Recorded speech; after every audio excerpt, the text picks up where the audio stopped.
Hello, everyone, and welcome to Kuma English Listening Hub. Today's topic is something you probably see every day, but many people don't really understand: food labels.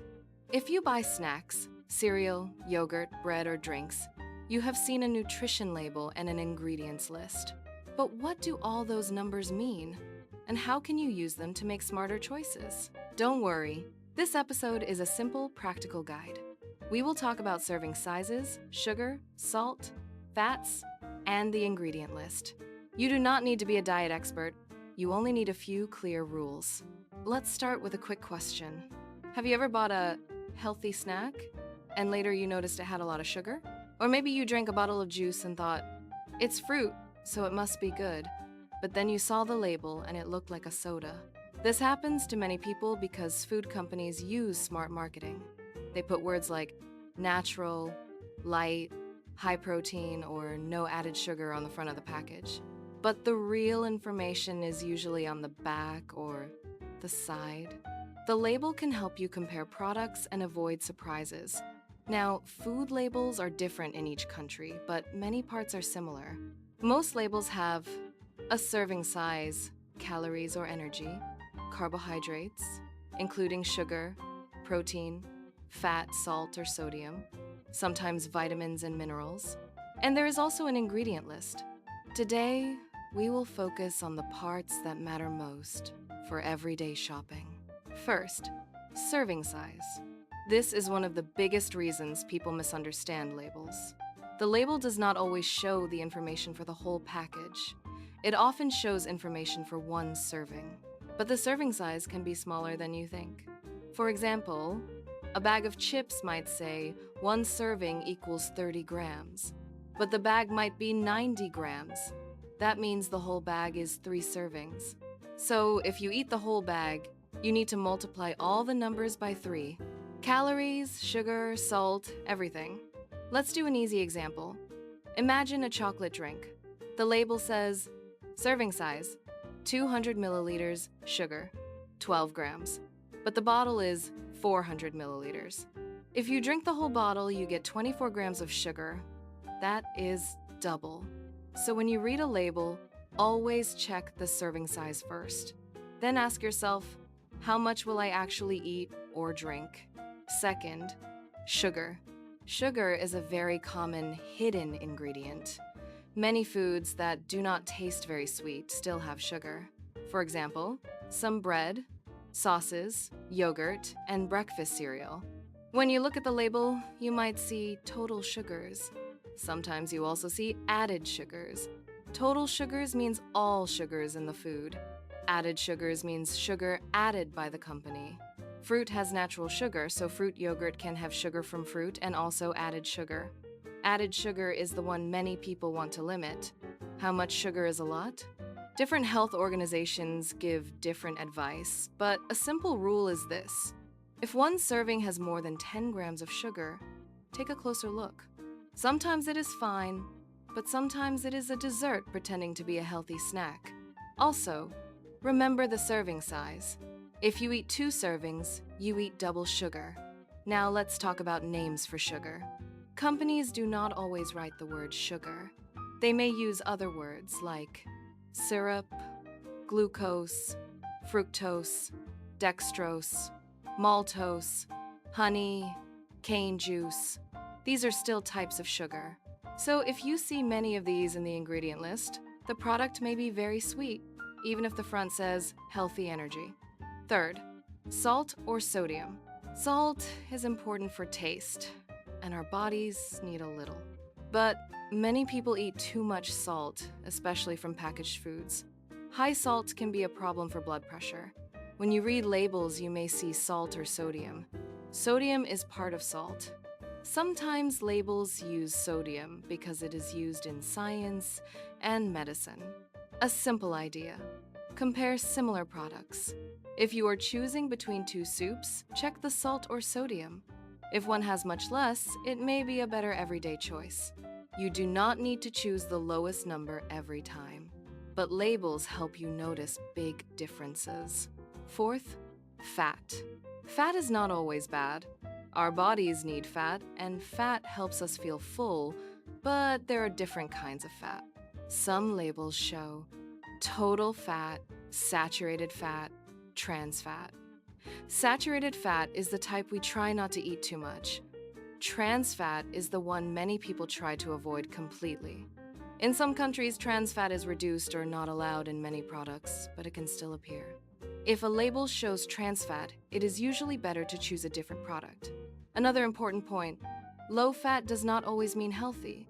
Some low-fat products add more sugar to improve taste. So, when you see low fat, check sugar too. A good label reader always checks more than one number. Fifth, calories or energy. Calories are not the whole story, but they can be useful. If you compare two similar snacks, calories can show which one is more filling or more dense. But do not panic about calories. The goal is understanding, not fear. Also, remember, calories depend on serving size. A small serving can make a product look low calorie. Now we come to one of the most powerful tools, the ingredient list. This list usually starts with the ingredient that is used the most. The first ingredient is the biggest part of the product. The last ingredient is the smallest part. So the order tells you a lot. Let's imagine you buy whole grain cookies. You look at the ingredients. If the first ingredient is wheat flour and sugar is second and oil is third, that tells you something. Even if the package says whole grain, it might still be a sweet snack. But if the first ingredient is whole wheat flour and sugar is far down the list, it may be a better option. Here is another example. Peanut butter. One peanut butter might have ingredients. Peanuts, salt. Another might have peanuts, sugar, palm oil, salt. Both are peanut butter, but the first one is simpler. Simple ingredient lists are often a good sign. Not always, but often. Let's talk about a common marketing trick, the word natural. Many people think natural means healthy, but natural is not a clear nutrition rule. A product can be natural and still have a lot of sugar or salt. So enjoy the word on the front, but trust the numbers and ingredients on the back. Another common front label is no added sugar. This can be helpful, but it can also be confusing. A juice can say no added sugar because it uses fruit juice concentrate. But fruit juice concentrate is still a kind of sugar.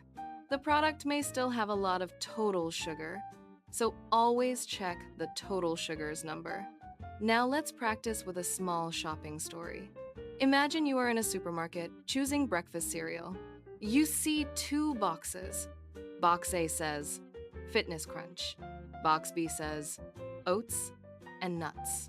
Which one is better? You cannot know from the front. So you check the label. Box A, serving size, 30 gram sugar, 11 gram fiber, 2 gram ingredients, corn, sugar, syrup, flavoring. Box B, serving size, 50 grams sugar, 6 grams fiber, 7 grams ingredients, oats, nuts, dried fruit. Now you have better information. But notice something important. The serving sizes are different. Box A is 30 grams per serving, box B is 50 grams. If you eat a big bowl, you might eat more than 30 grams. So you compare carefully. Still, box B has more fiber and less sugar, and the ingredients look simpler. For many people, box B is a better everyday choice. What is fiber, by the way? Fiber is a part of plant foods that helps digestion and can help you feel full. Many people try to eat more fiber. If a product has very little fiber and a lot of sugar, it may not keep you full for long. So fiber is another useful number. Now, here is a helpful method you can use in real life. I call it the 3-step label check. Step 1, look at serving size. Step 2, check sugar and salt. Step 3, read the first 3 ingredients. In 20 seconds, you can learn a lot. Let's also talk about drinks, because drinks can be tricky. Many people focus on food labels, but drinks can have a lot of sugar. Soda, sweet coffee drinks, energy drinks, and even some smoothies. A bottle may look like one serving, but the label may say 2 servings. So you may drink double sugar without noticing. If you enjoy sweet drinks, labels can help you choose smaller sizes or lower sugar options. What about diet or zero sugar drinks? They may have sweeteners instead of sugar. Some people like them, some people do not. This episode is not telling you what you must drink. The goal is to understand what you are drinking. If you choose a zero sugar drink, you know what it is. If you choose a regular soda, you also know what it is. Knowledge helps you decide. Now, you might think, this is too much. I don't have time. That is normal, but you do not need to read every label forever. At the beginning, you spend a little time learning. Later, you already know your favorite products. You only check labels when you try something new or compare brands. Also, remember something important. A food label is a tool, not a judge. If you love a certain snack, you can still enjoy it sometimes. Reading labels is not about being perfect. It is about making choices that match your goals. Maybe your goal is to eat less sugar. Maybe it is to eat more protein. Maybe it is to reduce salt. Labels help you do that. Before we finish, let's review today's key points. Serving size is the first thing to check. Sugar can hide behind many names, so check the number and the ingredient list. Salt or sodium is important to compare, especially for soups, sauces, and snacks. Fat has types, and low fat can still be high sugar. The ingredient list is powerful because it shows what the product is made of, in order. And finally, use the quick 3-step label check. Serving size, sugar, and salt. First, 3 ingredients. Now a small challenge for you. Next time you buy a packaged food, pick 2 similar products. Maybe 2 yogurts, 2 breads, or 2 snack bars. Compare the labels for 1 minute. Which has less sugar, which has less salt, which has a simpler ingredient list. You might be surprised. Thank you for listening to Kuma English Listening Hub. If you want more B1 listening practice with real-life topics, please like this video and subscribe. And if you like, write a comment. What food label detail surprised you the most? Serving size, sugar, salt, or ingredients? See you in the next episode.